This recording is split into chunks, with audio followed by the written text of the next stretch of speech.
Bertempat di lapangan Apel Modelo Ayua, Kepolisian Daerah Gorontalo menggelar upacara Hari Kesaktian Pancasila yang jatuh pada 1 Oktober, di mana Kapolda Gorontalo Irjen Pol Helmi Santika, SHSIK MSI menjadi inspektur upacara.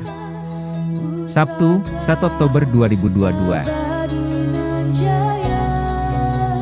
Turut hadir dalam upacara Hari Kesaktian Pancasila Wakapolda Gorontalo dan PJU serta seluruh jajaran personel Polda Gorontalo. Pancasila. 1. Ketuhanan Yang Maha Esa. 2. Kemanusiaan yang adil dan beradab. 3. Persatuan Indonesia.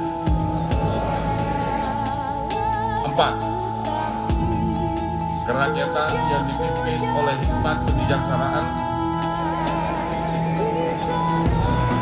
dalam permusyawaratan perwakilan. 5. Keadilan sosial bagi seluruh rakyat Indonesia.